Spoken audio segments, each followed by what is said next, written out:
Hi guys, welcome back to the mental health quarters. Thank you so much for returning to my channel. If this is your first time, I'm glad you came.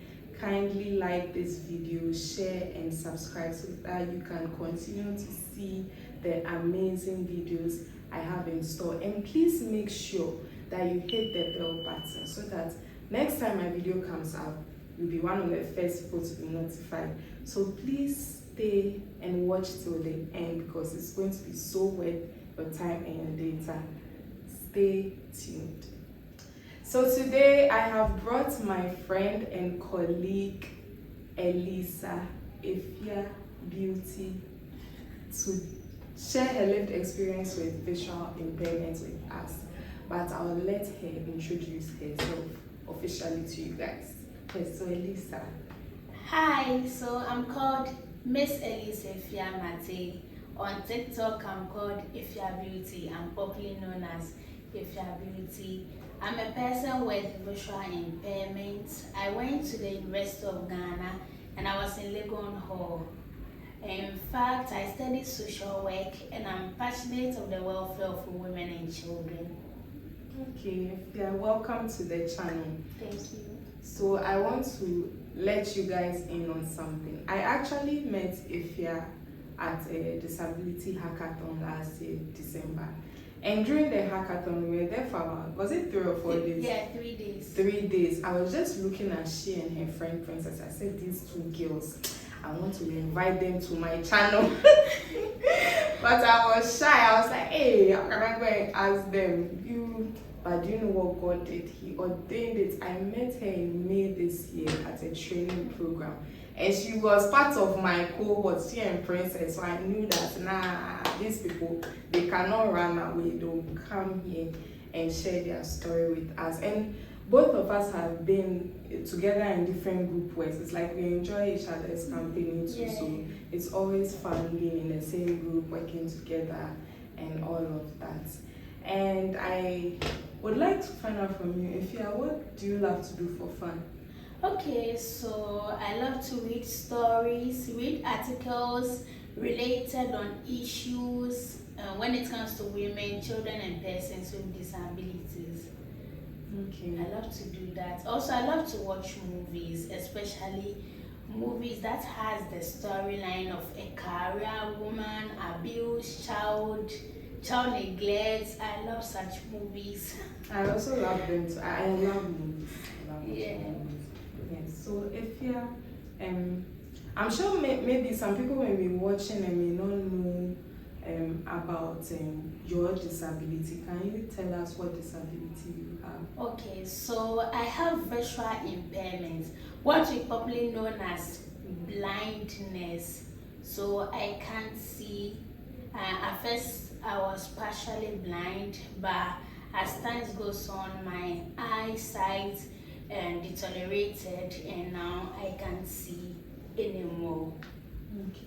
So, when did this all start? Was it from your childhood or how you were born? Okay, so actually, I was having cataracts. Okay. So several surgeries was made on my eye, but the unfortunate thing is that after the surgery is done, I'll gain my sight for some period, then the cataracts will return. So they tried about 5 to 6 surgeries, and later my eye pressure started rising, so it turned into glaucoma. Oh. That's deteriorated my sight. I see. So was this from when you were born or? No, it started at age 6. Age 6. Yeah. Okay. Okay. So that means you have seen before. Yes, I've seen before. Yeah, you're not born with visual impairment. Yeah, I can read and write, print. I can write right now. If you give me a pen and a paper, I can do so. I remember all the alphabets. I see. That's wonderful. That's amazing. So, losing your sight at the age of 6, it was 6 when you lost your sight, right? Yes. How was that like growing up? Okay, so as a child, I wasn't really um, understanding what was going on in my life. I thought, because I wasn't totally blind, I was partially sighted when it started. So I thought that's how everyone's sight have to be. So I was saying it to be normal. Sometimes I'll walk, I'll bump into something. So they realized it. So my dad realized that nowadays, whenever I'm trying to hug him, maybe sometimes I'll hug him at the side, which means I can't see the full human being. So they took me to the hospital and they realized I'm having cataract. So they have to do a surgery on my eye as soon as possible. So everything started, my stigmatization started from school. You know, children are mean, as you know. And to be frank, they were also ignorant. So they'll be calling me some names like see me too. Wow. And I look me eye. And I was having this particular spectacle. Whenever I wear it, my eye becomes bigger. You see my eyes very big and you'll be laughing at me. So whenever they try to laugh at me, I'll just take off my spectacle, use some stone to crush the spectacles.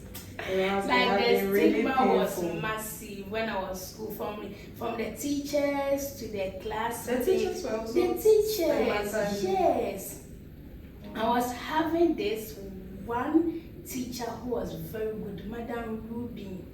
She was the class 1 teacher. This woman loves me so much. So she will be pampering me. I shouldn't cry. She will not let me go and play because she feels whenever I go there with the other kids, they mock at me or bully me. But apart from that woman, all the teachers more treated me. I wouldn't mention the name of my school. So with all that bullying and stigma, how did you still manage to stay strong and stay in school to the extent that you climbed the educational ladder and ended up at the university? Okay, so with the stigmatization, the tears, the bullying was still going on as a child. I couldn't do anything about it. But my life turned around when I met a woman one day. I was actually working with a friend. We're both children. So she said, I've been studying you. Can you see properly? So I said, oh, I can see, but I can't see properly. She said, do you know a coupon school for the blind? I said, no, I go to blah, blah, blah school. She said, no, go and bring your parents. I have a sister who also have a daughter with visual impairment, and we have a school for you people. You go there, you meet people like you play together, you learn. So I went to my mom and I told my mom, I was very excited. I'm missing kids. My mom and my dad said, no, you're not blind. Don't let anyone tell you are blind, because they were still in the state of denial. So with back and forth, they were still counseling my parents, educating them. Then they came into conclusion they would allow me to go to school for the blind. So I went there, I met people like me. I started learning the braille and all that. So I became better when I went to school for the blind, meeting people in the same shoes as I'm in. So at which class or form did you go to the school of the blind? Okay, so actually I was in class 5 when I was taken to school for the blind. So I was taken back to class 1, but I was a little bit smart. So after one term, we were having 3 terms, right? So after the first term, I was jumped from class 1 to class 3. So I spent second term and third term in class 3, and I went to class 4. Okay, that was very fast. Yes. I can see when you talk about the school of the blind, it brings a huge smile to your face. So one thing that I have noticed about you is that your hair is always on point, your dressing is always on point. I even went to TikTok to look at your graduation videos, and I saw the way you have slayed your hair, your makeup. What inspired you to be so fashionable? The reason why I'm asking is because I follow a popular YouTuber on from the US. She's called Burke. I don't know if you've heard of her. Oh no. Okay. I'll try and do that. Sure. I'll send her link to you. Okay. So people criticize Molly because they feel she has a visual impairment and she shouldn't be so fashionable. Oh. She shouldn't be so she's not like the stereotype most people believe she should follow. What inspired you to be different and so fashionable? Okay, so before I will talk about that, I want to clear something. I will say there is this perception in the country. Whenever a person with no disability dresses shabbily, they will say, oh, I decided to say a person dress it this way. But in our situation, oh, because she's blind, because she can't see, so she's not able to dress properly.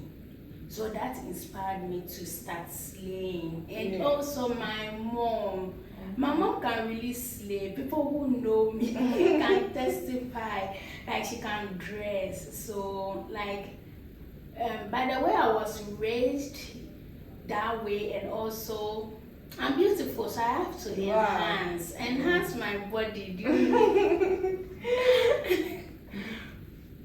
So being fashionable and all of that, it's something that you say you learned from your mom.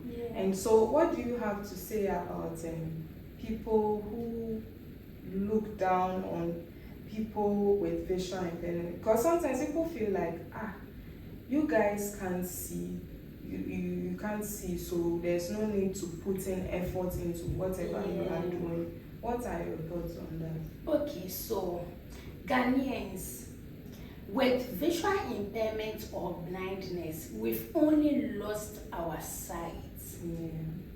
But our brain, our hands, our legs are working perfectly. So we are just normal human beings as everyone. We gossip, we have sex, we are like normal human beings. The sight is just not there. Do you get it? So if you see a person with visual impairment and the person is doing something, don't feel like someone you can't see, why are you doing this? No, don't be sympathetic.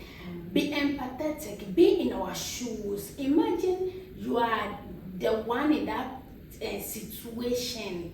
You would have behaved like the way I'm doing. You can't say because of your size, you always be in the room, do yourself mobile, be crying every day. No. Like, we have feelings, we have dignity, we have integrity, and we have to socialize. We have to act as a normal human being on the streets. Do you get it? So people should just be empathetic and not be sympathetic. Okay. So finishing School of the Blind and going to University of Ghana, what did you study? You studied social work, right? I studied social work. Yes. So what inspired you to study social work? So growing up, my mom always told me, be a magistrate for me, okay? Actually, my mom isn't educated, but I don't know where she heard that thing from. So whenever someone asks me, what do you want to be in future? I want to be a magistrate. And I myself, I wasn't even understanding that thing. So when I turned 13, 14, I started developing this feeling. I want to be an actress and a newscaster. I wanted to be on the media, looking at my beauty. Like, I was really born with that, the beauty. Oh, that's for that one. Yeah. So like, I wanted to be like those people, like now Brown and celebrity. Yeah, those people, that kind of celebrity, this thing, no. But something happened to me when I turned 15. 15 years, and that's changed everything. It's a little bit personal, but it inspired me to fight for women and children, persons with disability, especially those who have gone through abuse, whether being physical, emotional, or sexual abuse. Because I was in a devastating state at age 15. I didn't have anyone to speak with, no one understand my situation. I was crying, I was depressed. So I told myself that no, when I grow, I'll fight for such people. So I developed that passion. So when it comes to such issues, I'm very passionate about that. And so finally, what would you say to someone who may be losing their sight, or someone who has lost their sight completely and they feel hopeless, they feel life has ended? Because sometimes the perception is that once you develop a disability, Then it's they are useless. yes, it's a death sentence. Yeah. All the things you want to accomplish, You can't can't, do it. So what I want to tell anyone out there going through this same situation is that don't give up. I understand your feelings. Yes, I understand you. You can cry sometimes, but please, like, apart from having faith in God, also work. Like, believe in yourself. Tell yourself that everything is fine. I'm still a human being. I'm still useful. It's just unfortunate we find ourselves in Ghana, and like, there are a lot of limitations, but please put in more effort, try your best, and you would achieve your goals. Okay. Thank you so much, Ifya, for the encouragement. And I would like to add that Ifya is living a very regular life, enjoying her life to the full, so don't let that stop you. She even uses her phone to make calls. You are a businesswoman too, right? Yeah. What do you do? What do you sell? Okay, so I do pre-order business. Okay. I advocate for the rights of women, children, and persons with disability on TikTok. And also I do sell groceries and cosmetics. Okay, so I'll put the link to her business. You have a business page, right? Yeah. I'll add it to the description box. So if you want to order from Ifya, please do. She has great customer service and she doesn't play with her customers. Yeah, she loves every one of them. So any final words? Okay, so my final words is that if you're a Ghanaian and you have any child, sister, brother, mother or father with any form of disability, please do not stigmatize the person. Treat the person equal. Maybe he or she is going to be the star of your family. Yeah. Thank you. Yes, and please make sure that you share this video with as many people as possible. It's high time the conversation about disabilities, the diversity, we have it over and over again, so that people with disabilities will no longer be stigmatized or discriminated, because we are very, very, very important like every other person. Yes, so it's goodbye from Ifya and I at the quarters. If you don't say goodbye, I'll blow a kiss. Goodbye. Bye. Bye.